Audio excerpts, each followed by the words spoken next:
سلام چۆنن هاوڕێیان بەخێر بێنەوە بۆ کەناڵەکەم لە یوتیوب هیوادارم هەموو لایەکتان زۆر باش بن. لە ڤیدیۆی ئەمڕۆ بە شێوەیەکی گشتی باسی سکۆلارشیپ ئەکەین لە وڵاتی کەنەدا. با بزانین ئایا ئێمە وەکو قوتابیانی بیانی ئەتوانین سوودمەند بین لەم سکۆلارشیپانە و لەم خەڵاتە جیاوازانە یاخود نەهێنانی سکۆلارشیپ کارێکی ئاسان نییە، بەڵام مەحاڵیش نییە. هەندێک خاڵ هەیە کە ئەبێ ئێمە بیزانین بۆ ئەوەی بتوانین سکۆلارشیپی باش بەدەست بێنین. بە شێوەیەکی گشتی لە وڵاتی کەنەدا ساڵانە ملیۆنەها دۆلار تەرخانەکرێ بۆ سکۆلارشیپ و بۆ خەڵاتە جیاوازەکان. ئێمە لێرە بە شێوەیەکی گشتی باسی جۆرەکانی سکۆلارشیپەکەین. با بزانی چەند جۆر سکۆلارشیپ هەیە لە کەنەدا و کامەی بۆ قوتابیانی بیانی دەستایە و کامەی ئێمە ئەتوانین سوودمەند بگرین. سەرەتا پێشەوەی باسی سکۆلارشیپ بکەم، دوو خاڵ هەیە زۆر گرنگە. سێ خاڵ هەیە، سێ-چوار خاڵ هەیە زۆر گرنگن بۆی سکۆلارشیپ ببێتەوە. خاڵی یەکەم، وەکو قوتابیەکی بیانی لەسەرت پێویستە مەرجی سەرەکیە کە تۆ نمرەی کۆرسی یەکەمت لەو کۆلێژە یاخود لەو زانکۆی زۆر بەرز بێت. کاتێک تۆ نمرەی بەرزت بەدەستهێنا ئەوە ئەتوانی سوودمەند بی لە زۆر سکۆلارشیپ.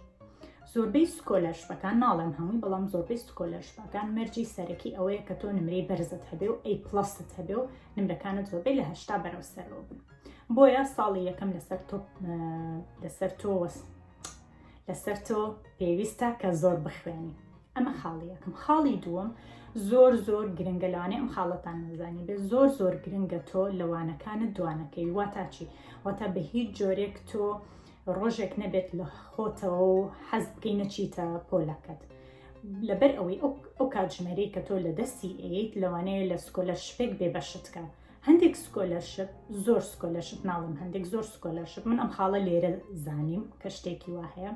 زۆر سکۆلارشیپ هەیە لە کەنەدا داوای ئەوەکە کە قوتابێکە ئەتێندەنسی 100% بێ، ینی بە هیچ جۆرێک هیچ ڕۆژێک لەوانەکانی دوانەکەوت بێت.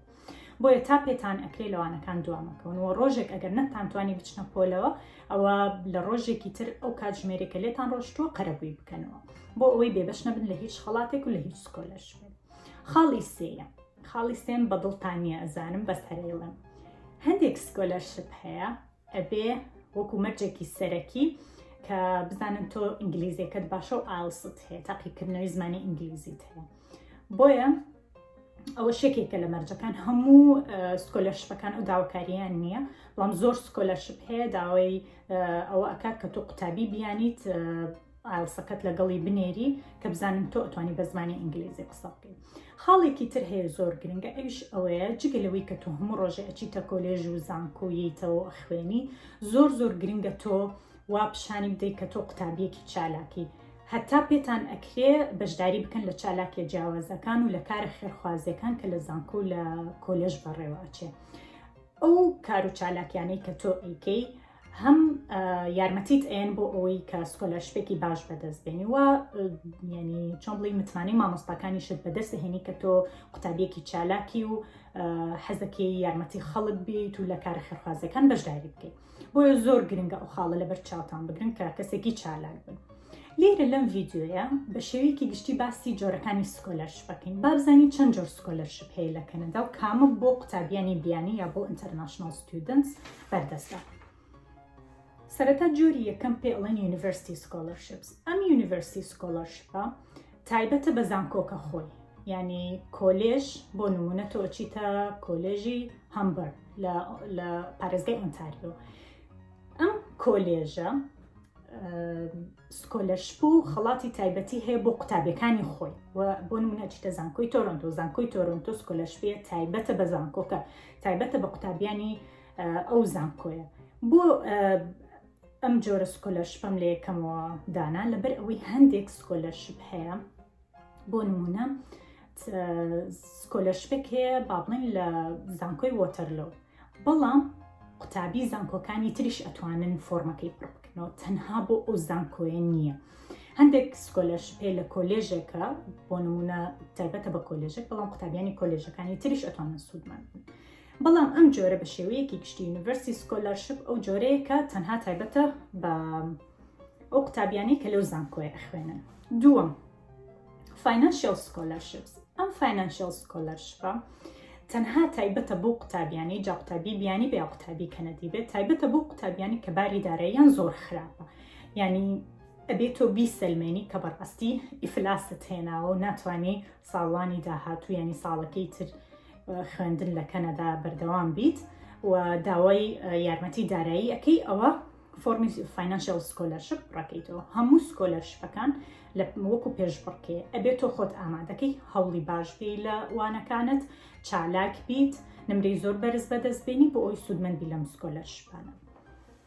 سێیەم country based scholarships هەندێک لایەن هەیە بۆ نمونە هەندێک کۆمپانیا هەیە یاخود هەندێک ڕێکخراو هەیە سکۆلارشپ ئامادە ئەکەن بۆ هەندێک وڵات کە لەوانەیە خاوەن ئەو کۆمپانیایە خەڵکی ئەو وڵاتە بێت. بۆ نمونە ئەگەر بزنسمانێکی هندی لێرە لەوانەیە سکۆلارشپێک دانێت بیست country based scholarship ئەڵێ تەنها قوتابیانی هند کە لە کەنەدا ئەخوێنن ئەتوانن فۆرمی ئەم سکۆلارشپە پڕبکەن و سوودمەند بن. بۆیە ئەمە ئەکەوێتە ژێر جۆری سێمە کە پێڵی country based scholarship. هەندێک سکۆلارشپ هەیە ئەڵێ ئەگەر هەر قوتابێک لە کشوەری ئاسیاوە هاتووە ئەتوانێت فۆرمی ئەم سکۆلارشپە پڕ بکاتەوە یاخود سکۆلارشپ هەیە ئەڵێ ئەو قوتابیانی لە وڵاتە عەرەبیەکانەوە هاتوون ئەتوانن ئەم سکۆلارشپە پڕ بکەنەوە.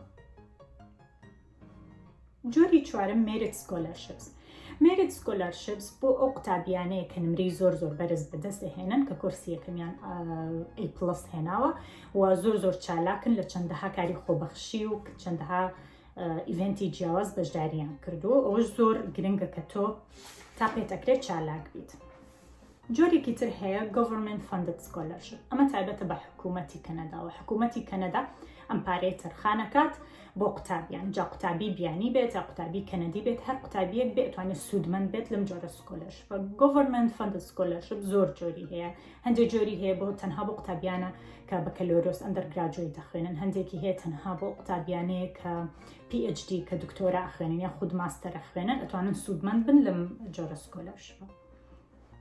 جۆرێکی تر هەیە پێ ئەڵەن privately funded scholarships. ئەم privately funded scholarship تایبەتە بە کۆمپانیەکانی کەرتی تایبەت لە کەنەدا.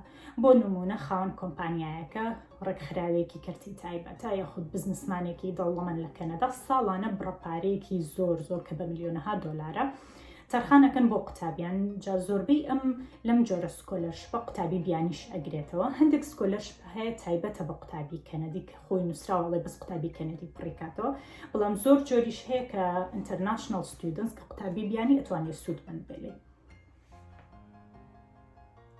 جۆری کۆتاییش part scholarship پێڵەن ئەوە پارەکەی کەمترە ئەتوانی قوتابی بیانیش ئەتوانێت سوودمەند بێلێ. لێرە شتێک هەیە هەموو سکۆلارشپەکان ئەگەر تۆ $50 بێ هەر فۆرمەکەی پڕ بکەرەوە چونکە لێرە سکۆلارشپ زۆرە ئەوەرد خەڵات زۆرە بۆرسەری هەیە جۆرێکی ترە کە یارمەتی قوتابیان لەلایەنی مادی و لەلایەنی داراییەوە.